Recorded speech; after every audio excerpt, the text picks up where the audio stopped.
ब्रजमोहन सपूत जी, वो तमाम लोग थे, उनको मैं सुनता था, छोटा सा था, उन्हीं से मैंने भाषा कैसे इस्तेमाल की जाती है वो सीखा। बहुत अच्छा सुना है। पिछले दिनों, आजकल अच्छे कवि सम्मेलन होते नहीं, मैं एक कवि सम्मेलन में फंसा। कवयत्री ने सरस्वती वंदना की, माँ मुझे स्वर का ज्ञान दे, और इतना बेसुरा गा रही थी। मैंने कहा भाई वंदना अपनी जगह है, मांग वाजिब है।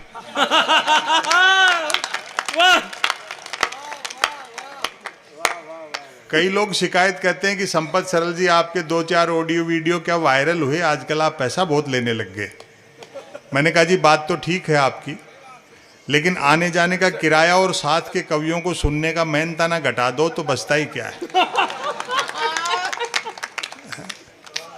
मैं प्रशासन का भी आभारी हूँ, आप लोगों को भी कवियों ने खूब सुनाया, लेकिन आप परवाह नहीं करते हो, अच्छी बात है, ऐसे करनी भी नहीं चाहिए। देखो कवियों से भी एक निवेदन है, सबने अच्छा सुनाया, लेकिन लाफ्टर शो और कवि सम्मेलन में अंतर है। क्या बात। कवि सम्मेलन में हल्का फुल्का सुना जा सकता है, हल्का नहीं सुना जा सकता। वाह। यहाँ से परिवार लोग आए हैं तो भाषा की जो मर्यादा है, पद्म भूषण गोपाल दास नीरज जी एक बात कहते थे कि कवियों की जिम्मेदारी है कि जो कवि सम्मेलन सुनने आया है वो जब घर लौटे तो उसकी भाषा का स्तर ऊंचा होना चाहिए। वाह। वो यहाँ से सीख करके जाए कि भाषा का इस्तेमाल कैसे किया जा सकता। मैं सोच रहा हूँ कि इधर उधर की बात करने के बजाय मैं आज आपको कुछ गाढ़ा सुनाऊं तो अच्छा लगेगा। जफरजी टांक और भाई मनीष सुखवाल और तमाम जो लोग हैं, मुझे पता नहीं आप किस राजनीतिक दल के लोग हैं, और मेरी इमेज ऐसी बना दी जैसे मैं किसी का विरोधी हूँ। हाँ, अब वही व्यंग अगर कोई दूसरा कर देगा तो उसका बुरा नहीं मानेंगे, लेकिन मैं जब कहता हूं तो ऐसा लगता है जैसे आप मोदी जी के खिलाफ बोल रहे हो। जबकि 2014 के पहले मैंने मनमोहन सिंह जी के बारे में खूब बोला है। अब वो वीडियो उपलब्ध नहीं है यूट्यूब पे तो मैं क्या करूं, बाकी खूब बोला है हमने। ऐसी इमेज बना दी मेरी, अगर मैं भूल से ये भी कह दूं चेयरमैन साहब कि मोदी जी विकास के दम पर दोबारा जीत के आए हैं, तो लोग जूता निकालते हैं कि शर्म नहीं आती प्रधानमंत्री के बारे में झूठ फैलाते हुए। लेकिन मैं क्या, आप लोगों की वो सोशल मीडिया पे ट्रोल करते हैं, न तो मुझे कोई धमकी मिलती है, न कोई बुरा मानता है, सब मजे लेते हैं। आखिर पेट्रोल तो उसी भाव अपने को भी खरीदना पड़ रहा है। तो ये सब आनी जानी चीजें हैं। मैं 1-2 लघु कथा आपको सुनाता हूं। आज दशहरा था, विजयदशमी की शुभकामनाएं। पूरी राम कथा का एक पंक्ति में सार क्या है? सोने का हिरन नहीं होता है, बस ये समझ लो आप। चमक बेची जाती है, पूंजीवाद में भय और सपने बेचे जाते हैं। वहीं एक मैं लघु कथा आपको सुनाता हूं। मीडिया के लोग यहाँ बैठे हैं, बैठे हैं यहाँ? अच्छा ठीक है।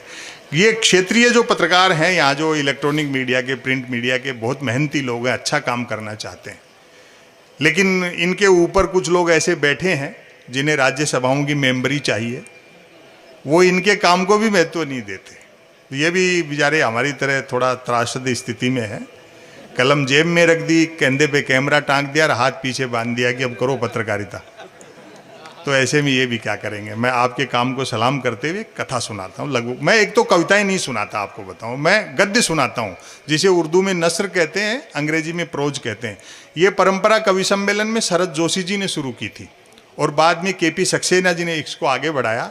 छोटा मोटा प्रयास मैं करता हूँ, और भी लोग करते हैं।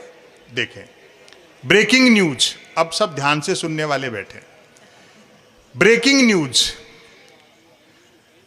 आत्मनिर्भर नामक राज्य में डिजिटल क्रांति भले ही होने को थी, पर न्यूज क्रांति हो चुकी थी। न्यूज चैनल खबरें तलाशते नहीं गढ़ते थे और देते नहीं फैलाते थे। ब्रेकिंग न्यूज की तो मारामारी रहती थी।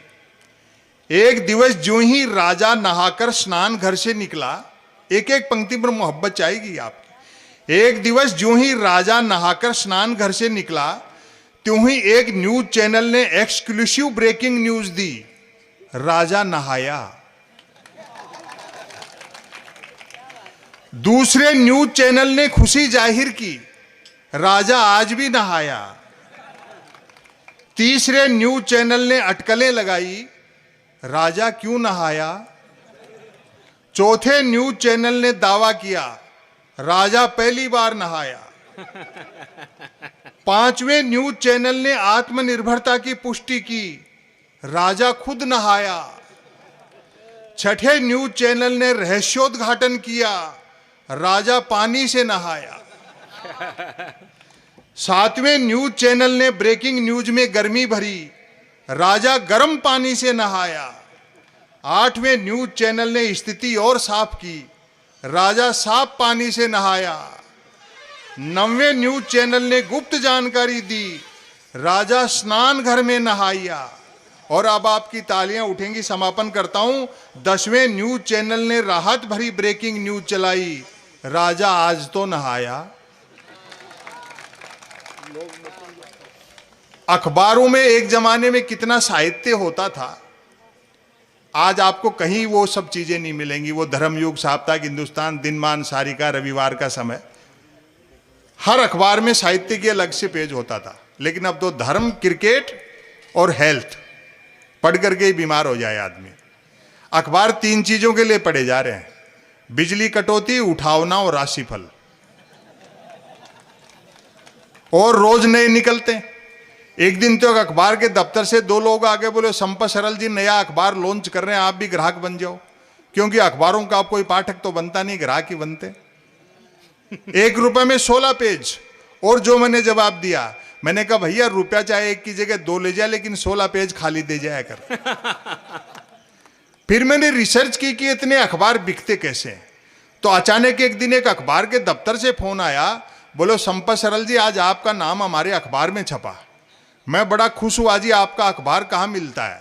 बोले हमारा अखबार कोई होकर नहीं बांटता है, जिस किसी का नाम छप जाता है दिन भर वही खरीद खरीद कर बांटता है।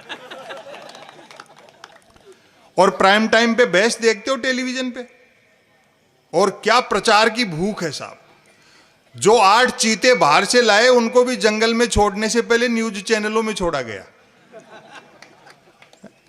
वो बहस जैसे अवध के नवाब मुर्गे लड़ाते थे, 4 जन बहसी आते हैं, एक मुद्दे का समर्थक, दूसरा मुद्दे का विरोधी, तीसरा बुद्धिजीवी दोनों को हड़काने वाला, और चौथा एंकर तीनों को भड़काने वाला। और अब आपकी मोहब्बत मिलेगी, चौथा एंकर तीनों को भड़काने वाला। बहस होनी होती है गरीबी की रेखा पर, और करते रहते हैं रेखा की गरीबी पर। क्या बात। दुख इस बात का है कि जिस मीडिया को सत्ता के लिए, जनता के लिए मोमबत्ती होना चाहिए था, वो सत्ता के सामने अगरबत्ती हो गया। वाह। तो ऐसे दौर में जो थोड़ी बहुत रोशनी टिमटिमारी है, वो इन कवियों और शायरों की तरफ से टिमटिमारी है। हम किसी के विरोधी नहीं हैं, लेकिन मैं क्या सहज रहता हूं। और जो लोग इस्तेमाल हो रहे हैं, जो झूठ अफवाह फैलाते हैं, किसी को ट्रोल करते हैं, नेताओं पर ऐसे व्यंग होते रहेंगे, आनंद लिया करो। वो होमवर्क देने के लिए छोड़े गए हैं। 2019 में जब मोदी जी के नेतृत्व में बढ़त मिलने लगी चुनाव में पार्टी को, तो मेरे पास एक फोन आया। मैं सहज रहता हूं, होमवर्क लेता नहीं, वरना तो अब तक पागल हो जाता। बोले और सुनाओ क्या हालचाल है। मैं समझ गया ये क्या पूछना चाहता है। मैंने कहा जी हालचाल ठीक है, और सुनाने का पैसा लेते हैं। फिर उसने दहला मारा, बोले फिर जीत रहे मोदी जी। मुझको अच्छा, हमको भी नया नहीं लिखना पड़ेगा। इस देश में कोई चीज का संकट नहीं है, आइडियोलॉजी का संकट है। वो जो जा रहे हैं बदल बदल के पार्टियां, कल को सत्ता कमजोर होगी तो लौट के नहीं आएंगे। हमें उस दिन की चिंता है। क्या बात। आप ठगे जाओगे। अभी तो तालियां बजा रही होगी, बहुमत मिल गया, ऐसा हो गया। जब वो लौट करके आएंगे तो ऐसे लगेगा खजाना खाली हो गया, जेब कट गई। मैं एक कार्यक्रम कर रहा था वर्चुअल, तो एक इनकम टैक्स के अधिकारी थे। उन्होंने ऐसे ही मजाक कर ली, बोली जी सरकार के खिलाफ इतना तीखा बोलते हो, किसी दिन छापा वापा वाले भिजवा देंगे। मैं कहा साहब, एक हिंदी लेखक के घर में गबन के नाम पर प्रेमचंद के गबन उपन्यास के अलावा क्या मिलेगा। क्या बात। वाह। और मैंने जो अगली बात कही, आनंद उसका लें। फिर भी मैंने कहा ऊपर के दबाव में जबरदस्ती फंसाओगे तो हम भी बीजेपी ज्वाइन कर लेंगे। जो जाएंगे वो लौट के भी आएंगे। मैं तो ऐसे एक दिन कार्यक्रम में बैठा, सामने एक विधायक थे, मुझे पता नहीं किस पार्टी के, तो मैंने ऐसे ही पूछ लिया। मैंने कहा साहब कांग्रेस में हो क्या। बोलो नहीं, बीजेपी में है, कांग्रेस में घंटे भर पहले थे।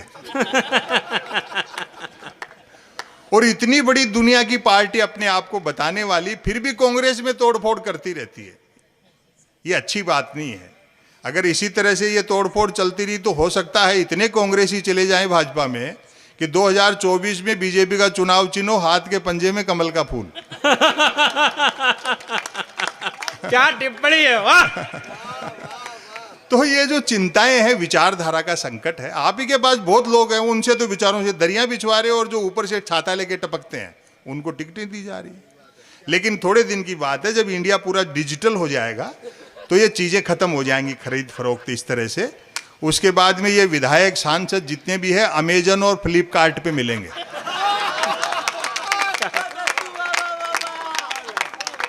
और पुराने नेता भी निराश न हो, अपने आप को OLX पर डाल दे। बहुत बढ़िया। चलो साहब, घरों लाया कि नटी की बड़ी। ये मोहब्बत है इनकी। मैंने तो शादी में एक बार बांधी थी, आज तक भारी पड़ रही। मैं एक रचना आपको सुनाता हूँ।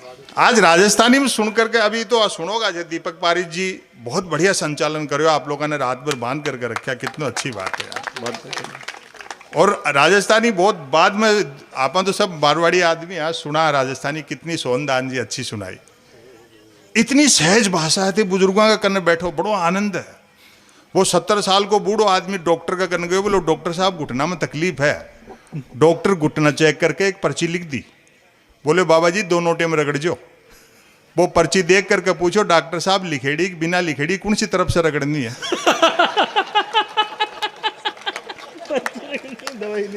सहज रहो जीवन में, तनाव मत पालो। अच्छा माताएं मैंने यहाँ बैठी हैं, आपने तो इतनो हास्य है राजस्थान के माए ने कण कण में बिखरेड़ो है। कई बार के मलमास लाग जाए तो कोई शादी ब्याह नहीं हो, कई बार तारो लाग जाए तो बहन बेटी को पीर सासरा आन जान बंद हो जाए। तारो लागबाना अपने देश की भाषा में बोले तारो डूबनो। अब एक नई नई बहू बिचारी पियर जाने के लिए बैठी, तारो डूब बाड़ो। अच्छा तारो कब डूबोगो, ये बात के लिए आपकी सासू ने पूछ भी नहीं सके, क्योंकि तारो भी का जेठ जी को नाम। तो एक दिन परेशान होकर के अपनी सासू ने पूछो, बोलो सासू जी हो जेठ जी को नाम कब डूबेगो? तो सासू बोली बहू हो तो तू आई भी दिन डूबो। अच्छा मारवाड़ी आदमी के कितनों भी हो प्रैक्टिकल हुआ है। वो मैं मारा गांव में, मैं तो शेखावाटी को रहे वालों झुंझुनू डिस्ट्रिक्ट में, एक मारा गांव में एक आदमी का पहली बार पिताजी गुजर गया। पहली बार। तो आपका दोस्त ने बोले यार देख, मैं तो जिंदगी में पहली बार 12 दिन बिजी रहूंगा, तू यो किरायो बाड़ो ले। पिताजी ने हरिद्वार गालिया, तो वो चालो साहब पूरो बाड़ो तो खुद खा गोर भी का पिताजी ने गड़े बीच में ही गिरा है मेरठ गाजियाबाद का आसपास। वो देखिए कुन पतो लगा, वापस आगो 12 दिन निकल गया। एक दिन जी को बाप मरियो भी आदमी ने खटको होगो कि यार यो इतनो जल्दी कहीं आयो, कोई ना कोई तो बात है। तो वो तरकीब से पूछो, अब सीधो पूछ ले तो दोस्त नाराज हो जाए। बोलो रात में मेरा सपना में पिताजी आया, बोला तू अजीब आदमी ने हरिद्वार भेजो, पूरो बाड़ो तो खुद खागो और मान दो, वो बीच में ही पट गया। अभी दोस्त की बात सुनो। बोले यार बात तो तेरी ठीक है, लेकिन मैंने दुख ही बात को है कि तेरा बाप में मरकर का भी अकल नहीं आई। सपना में जितनो बठिन चालो अठिन चालो उतनो बठिन चालतो तो हरिद्वार पहुंच जाओ।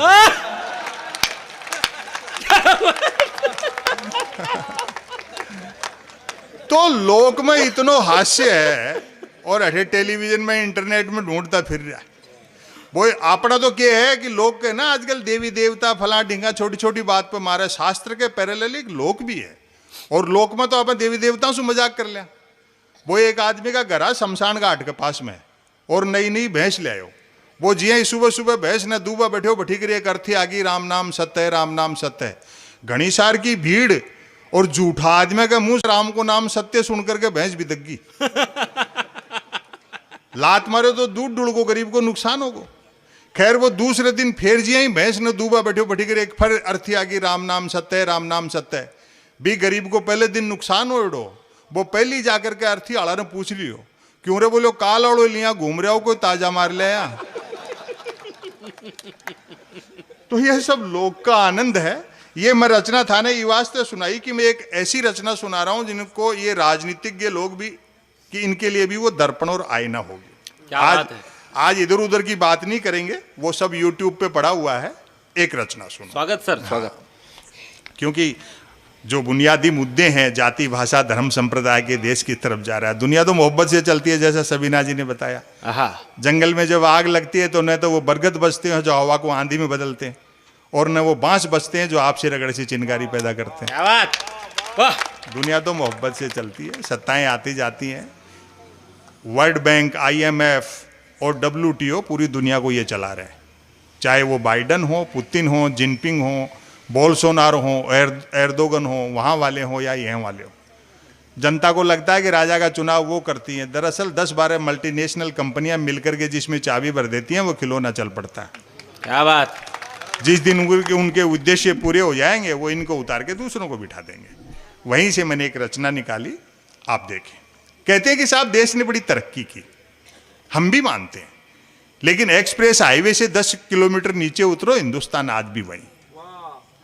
15 रुपए में पानी की बोतल मिलती है तो तरक्की नहीं है। प्रजातंत्र के गाल पर तमाचे हैं कि सरकारें 70 साल में देश की जनता को शुद्ध पानी नहीं पिला पाई। ऊपर से व्यवस्था का क्रूर मजाक देखो। अरबों रुपए का IPL उसी देश में खेला जाता है जिसमें करोड़ों BPL बसते हैं। क्या बात। और हम लोगों को झुंझुने पकड़ा दिए गए, ये अफवाह फैलाओ, इसका कट पेस्ट करो, ये फोटो झूठी डाल दो, इसको बदनाम कर दो, और धंधे लगा करके अपना काम कोई दूसरे कर रहे हैं।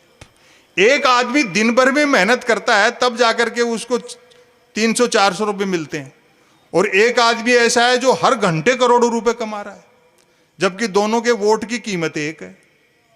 क्या बात है सर, वाह। इन चीजों पर कौन सोचेगा। गांव में और शहर में अंतर है। आप कस्बे में रहते हैं, गांव में जातीय कट्टरता है लेकिन सांप्रदायिक सद्भाव है। सब जात धर्मों के लोग मोहब्बत से रहते हैं। जफर साहब ने दशहरा मनाया कि नहीं मनाया? ये मोहब्बत है।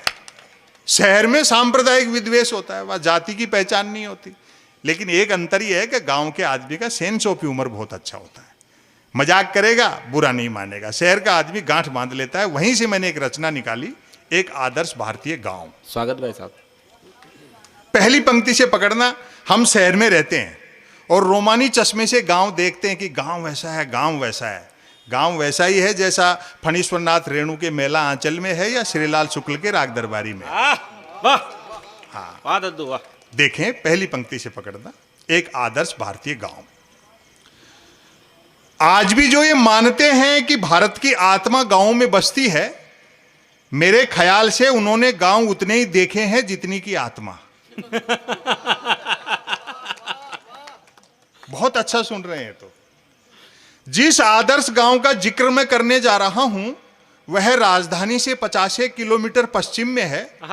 चूंकि रास्ते में शराब के कई ठेके पड़ते हैं, अतः यह दूरी घटती बढ़ती भी रहती है। क्या बात।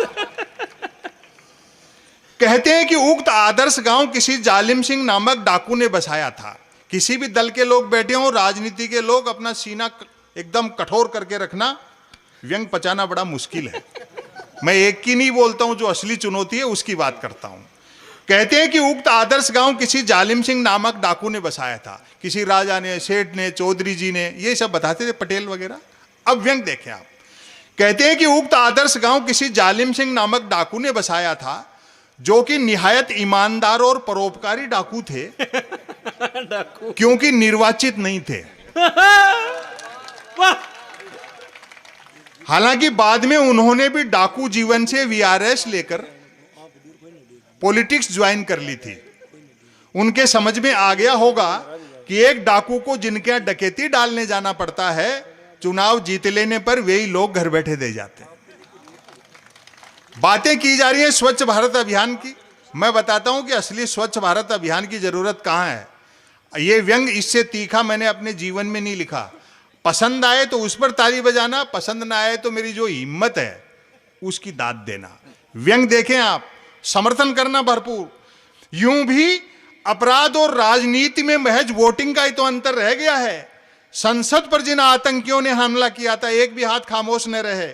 संसद पर जिन आतंकियों ने हमला किया था, सुरक्षा प्रहरियों ने उन्हें गोली मारने से पहले निश्चित ही कहा होगा, मानते हैं आप आतंकवादी हैं, बहुत बड़े अपराधी हैं, लेकिन चुनाव जीते बिना अंदर नहीं जाने देंगे। क्या बात है। बहुत अच्छा सुनते हैं आप लोग। आदर्श गांव में 10 दिशाएं, 3 मौसम, 12 महीने और 7 वार सब होते हैं। बस एक तो गांव के उत्तर में किसी भी साइज का कोई हिमालय नहीं है, और दूसरा गांव 3 तरफ से समुद्र से घिरा हुआ नहीं है। गांव वालों का दावा है कि डाकू जालिम सिंह जी 2-4 दिन भी और जीवित रह लेते तो आज ये दोनों चीजें भी गांव में होती। गांव के लोग किफायती इस हद तक हैं कि किसी को मिस कॉल तक अपने फोन से नहीं मारते। और अब आपकी तालियां उठेंगी।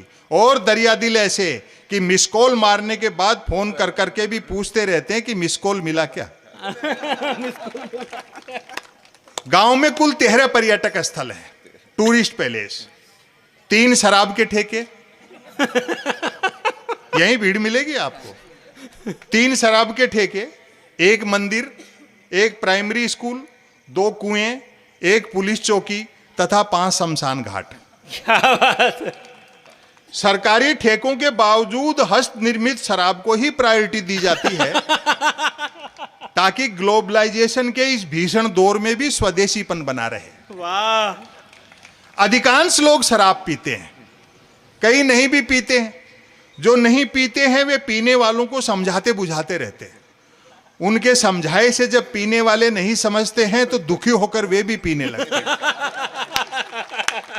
क्या बढ़िया सुन रहे हैं आप लोग। लोगों में सरकारी नौकरियों के प्रति बड़ा मोह है। सबका प्रयास रहता है कि काम ऐसा हो जिसमें काम न हो। जहां तक मेहनत मजदूरी का सवाल है, मेहनत करने वाले को मजदूरी नहीं मिलती और जिसे मजदूरी मिल जाती है वह मेहनत बंद कर देता है। सबके आपसी संबंध गठबंधन सरकारों जैसे हैं, अर्थात स्वार्थ ही 2 लोगों को जोड़ता है। और एक शब्द का आनंद लेना, उम्र का फासला भी रिश्तों में बाधक नहीं बनता। दिन में जो बेटे का क्लास फेलो होता है, शाम को वही बाप का ग्लास फेलो होता है। वाह। गांव में जब से हैंडपंप लगे हैं, दोनों कुएं शर्त लगाकर कूदने के काम आ रहे हैं। क्या बात है। स्कूल उतनी ही देर चलता है जितनी देर मिड डे मील चलता है। पुलिस चौकी को लेकर मतभेद हैं कि अपराध बढ़ने से चौकी खुली है या चौकी खुलने से अपराध बढ़े। अब जो असली समस्या है जिसने 75 साल में इस देश को पनपने नहीं दिया, 5 शमशान घाटों से स्वतः सिद्ध है कि गांव में 5 जातियां रहती हैं। इस बात का पूरा ध्यान रखा जाता है कि मनुष्य के मरने के बाद भी उसकी जाति नहीं मर जाए। क्या बात। वाह। 2-3 लोग ताली बजा रहे हैं, आप भी रहने दो। नहीं, ऐसे लगता है ना पूरी भीड़ का लोड 2-3 लोगों पे आ गया। इस बात का पूरा ध्यान रखा जाता है कि मनुष्य के मरने के बाद भी उसकी जाति नहीं मर जाए। एक दफा कै जाति के लोगों ने अपना एक शव गफलत में खै जाति के शमशान में जला दिया। बात ऐसी बिगड़ी कि खै जाति वालों ने तुरंत अपना एक व्यक्ति मारा। अरे कमाल। एक बार दोनों हाथ ऊपर उठाकर ताली बजाओ यार। बहुत कमाल, कमाल व्यंग्य। और उसे कै जाति के शमशान में जलाकर बदला लिया। और तालियां तो अब उठेंगी आपकी।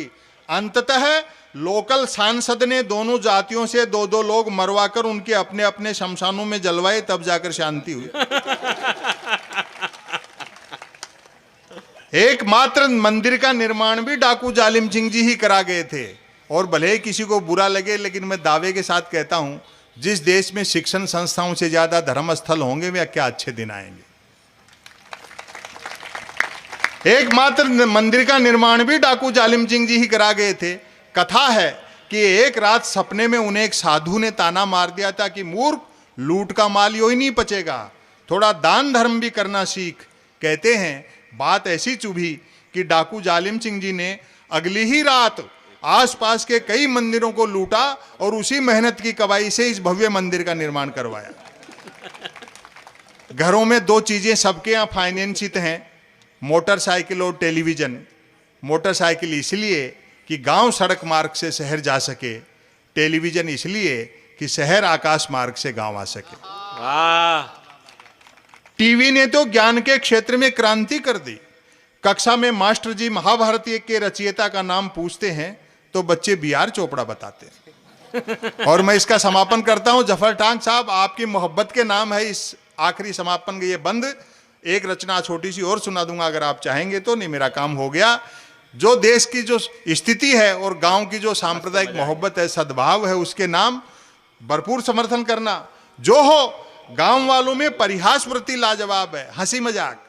चरणदास जी हड़बड़ी में जरा छोटे जूते खरीद लाए, दुकानदार ने बिका हुआ सामान वापस नहीं लिया क्योंकि दिन भर में एक ही बिका। लाचार चरणदास जी को ठांसे गए जूते काट रहे हैं और वे लंगड़ाते हुए चल रहे हैं। रास्ते में टकरा गए इकबाल मियाँ, पूछ बैठे चरणदास जी ये जूते कहाँ से मार लाए, मतलब कितने के पड़े। एक तो जूते काट रहे थे, ऊपर से इकबाल मियाँ की मार लाए और पड़े जैसी भाषा। मोहब्बत देना, मार लाए और पड़े जैसी भाषा। चरणदास जी ने झल्लाकर कहा पेड़ से तोड़े हैं। इकबाल मियाँ बोले महाराज कच्चे तोड़ लिए। एक छोटी सी और सुना दूं 2 मिनट। हाँ स्वागत दादा, स्वागत स्वागत। इसमें कहीं नाम नहीं है किसी का और आपको व्यंग अच्छा लगेगा। बहुत अच्छा लगा कि देखो नगर पालिकाओं के इस तरह के बड़े बड़े जो कार्यक्रम हैं उसमें भी देर रात तक कुछ लोग सहपरिवार आए, माताएं बहनियां बैठी हैं। मुझे बहुत अच्छा लगता है। हम भी घर गृहस्थी वाले लोग हैं। और देखो शादीशुदा हो तो पत्नी को साथ रखा करो, वरना मन की बात भी रेडियो से करते फिरोगे। वैसे भी स्त्री का त्याग संसार में पुरुष से बड़ा है। हम इनको हल्के में लेते हैं, कभी लोग मजाक उड़ाते हैं। मैं कभी नहीं करता, इनका समर्थक हूं मैं। वो पति ने डींग हाँकते हुए कहा पत्नी से मेरा बड़प्पन देख जो तेरे से बिना देखे शादी कर ली। पत्नी बोली मेरी भी हिम्मत देख जो तेरे को देखने के बाद भी मना नहीं किया। आप क्या खाएंगे, क्या पहनेंगे, क्या पढ़ेंगे, क्या सोचेंगे, ये भी कोई और तय कर रहा है। मैं बधाई देना चाहता हूं नगर पालिकाओं को कि आप इस तरह के मेले आयोजित करते हैं। इसी से हिंदुस्तान बचा हुआ है, वरना तो कहीं कोई कसर छोड़ी नहीं। मुंशी प्रेमचंद की कहानी ईदगाह इसलिए पाठ्यक्रम से हटा दी गई कि अगर गांव में मेले लगेंगे और हामिद दादी के लिए चिमटा मेले से खरीदेगा तो मल्टीनेशनल कंपनियों के ब्रांडेड चिमटे ऑनलाइन कैसे बिकेंगे। क्या बात, वाह। ये छोटे छोटे जो व्यापारी हैं उनका भला करते हैं इस तरह के मेले। यही संस्कृति धड़कती है भारत की। हाँ भाई साहब, एक रचना आपको और सुना देता हूं, सुनो। देश की हालत जो आप देख ही रहे हैं, सन्यासी व्यापार कर रहे हैं और व्यापारी सन्यास की सोच रहे हैं। एक दिन तो किसी न किसी चीज के दुष्परिणाम आते हैं। उस श्रीलंका तक की हालत खराब है जो पूरी सोने की थी। अपन तो सिर्फ चिड़िया थे। क्या बात है। और आज ही सबीना जी कह रही थी, बोले देखो समय कैसे बदलता है। एक जमाने का फास्ट बॉलर रहा इमरान खान चला गया। मगर कुर्सी एक दिन सबकी जाएगी, भले कोई कितनी भी तेज फेंकता हो। एक रचना आप सुन लो मेरे से, सुनिए साहब। हाल देखिए आप, कुछ नहीं बदला है। जमाना बड़ी चैन से सो रहा है, जो होता था पहले वही हो रहा है। आवेदन एक ने किया, परीक्षा में दूसरा बैठा, इंटरव्यू तीसरे ने फेस किया, नौकरी मिली चौथे को और करता रहा पांचवा। वेतन छठे ने उठाया और पेंशन हुई सातवें की। और अब आपकी तालियां उठेंगी, जबकि सातवें की डेथ तभी हो गई थी जब पहले ने अप्लाई किया था। रोज तो अखबारों में पढ़ रहे हो, तो मोहब्बत से रहो। एक रचना सुना दे, सुनिए साहब। रचना का शीर्षक सुन के आनंदित हो जाएंगे। किसी का नाम नहीं है, मुझ पर आरोप न लगाएं कि मैं किसी के लिए ऐसा वैसा बोलता हूं। कुछ लोग शिकायत करते हैं कि साहब आप एक तरफा क्यों बोलते हैं, बैलेंस किया करो।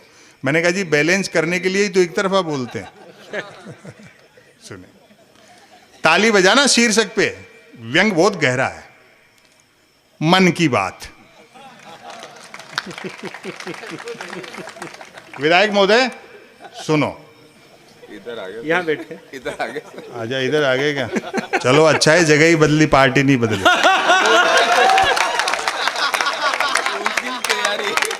अब ये भी तो सुन रहे हैं, तो दूसरों को सुनने में क्या तकलीफ है।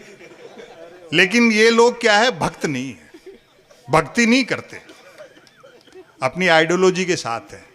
वाजपेयी जी के जमाने में हमने इतने कवि सम्मेलनों में मजाक उड़ाई। ऐसे मुख्यमंत्री थे नरेंद्र मोदी जी, कर्नावती क्लब, राजपथ क्लब, अहमदाबाद में पटेल स्टेट में खूब बैठ बैठ के ठहाके लगाते थे। अभी क्या हो गया? ऐसा नहीं होना चाहिए। सच्चा किस्सा बताऊं, वाजपेयी जी का सेंस ऑफ ह्यूमर। यूएनओ में हिंदी पे भाषण दे के आए और देश में बड़ी तालियां बज गई। बोले साहब हिंदी का डंका दुनिया में बज गया, वो कितना बज गया वो तो अपन भी जानते हैं। तो किसी ने उनसे मजाक कर ली वाजपेयी जी से एक दिन। बोले वाजपेयी जी आप हिंदी में भाषण दे करके आए और हिंदी का इतना सब करते हो, हिंदी में ईमानदार शब्द तो है ही नहीं। अगर आपको ईमानदार लिखना तो उर्दू ही लिखनी पड़ेगी। अंग्रेजी में ऑनेस्ट लिख सकते हो लेकिन हिंदी में उसका कोई पर्याय नहीं है ईमानदार का, उसके लिए उर्दू इस्तेमाल करनी पड़ेगी। लेकिन वाजपेयी जी का सेंस ऑफ ह्यूमर देखो। बोले जी हिंदी में ईमानदार तो है ही नहीं। बोले यार बात तो तुम्हारी ठीक है लेकिन हिंदी में तो बेईमानी भी नहीं है। जो भीतर से रिच होता है ना, जिसने जिंदगी और किताबें पढ़ी होती हैं, वो इस तरह के जवाब देता है। तब आप देखिए मन की बात। अच्छा, कोई कुछ भी बात करे, बात कुल दो ही प्रकार की होती हैं, एक काम की बात और दूसरी मन की बात। यदि आप मेरी इस बात से सहमत नहीं हैं तो फिर आपकी अलग बात है। यूं तो बात काम की हो या मन की होती दोनों बात ही हैं, लेकिन दोनों में बेसिक डिफरेंस यह होता है कि काम की बात में मन नहीं होता और मन की बात में काम। असल में तो मन की बात की ही इसलिए जाती है कि काम की बात नहीं करनी पड़े। मन की बात कुछ कुछ वैसी ही होती है जैसे सदैव टू व्हीलर चलाते रहने वाले के कभी फोर व्हीलर हाथ लग जाए तो वह खाली सड़क पर भी हॉर्न बजाते हुए चलता है। क्या बात। मन की बात एक तरफा होती है, जैसे देवता वगैरह मूड आने पर आकाशवाणी कर दिया करते थे। मन की बात एक प्रकार का मौखिक प्रसाद होती है, जिसे पाने के लिए भक्तों को हथेलियों की बजाय कान फैलाने होते। भक्त तो आप जानते हो, जिसके आंखें तो होती है लेकिन दृष्टि नहीं होती। मन की बात के साथ विषय का लफड़ा नहीं होता। यदि भूले भटके मन की बात भटक कर किसी विषय पर आ भी जाए तो कोई माई का लाल अंत तक नहीं पकड़ सकता कि मन की बात आखिर हो किस विषय पर रही है। काम की बात अपने काम से काम रखती है, जबकि मन की बात का प्रचार करना पड़ता है कि फलां तारीख को इतने बजकर इतने मिनट पर मन की बात होगी। पता लगते ही मन की बात को ही काम की बात मानने वाले उछल पड़ते हैं कि वाह मजा आ गया, फलां तारीख को इतने बजकर इतने मिनट पर काम की बात होगी। काम की बात सुनी न जाए तो अच्छी खासी काम की बात भी मन की बात होकर रह जाती है, जबकि मन की बात को सुनने वाले मिल जाएं तो बात कोरी मन की बात होने के बावजूद बड़े काम की बात होती है। अब देखें व्यंग आप, वैसे सुनने वाले न मिलें तो मन की बात दीवारों से भी की जा सकती है, क्योंकि मन की बात करने वाले ने सुन रखा होता है कि दीवारों के भी कान होते हैं। क्या बात। और तालियां आपके अब उठेंगी, दीवारों के भी कान होते हैं, बल्कि वह तो यह तक मानकर चलता है कि जिनके कान होते हैं वे दीवार ही होते हैं। वाह। मन की बात अक्सर शुरू यहां से होती है, भाई और बहनों। बस इतना सुनते ही मन की बात के मुरीद भाई बहन सांस रोककर मन की बात ऐसे सुनने लगते हैं मानो सुनने के लिए जिंदगी में अब सिर्फ यही काम की बात बची है। काम की बात करने से बचने की एकमात्र तरकीब है कि तुरंत मन की बात शुरू कर दी जाए। यह अलग बात है कि लगातार मन की बात करने वाले से फिर लोग उम्मीद भी नहीं रखते कि वह जिंदगी में कभी कोई काम की बात भी करे। मन की बात अक्सर ज्ञान सिखाने जैसी होती है। समापन करता हूं, बड़ी मोहब्बत दी आपने। मन की बात अक्सर ज्ञान सिखाने जैसी होती है, जैसे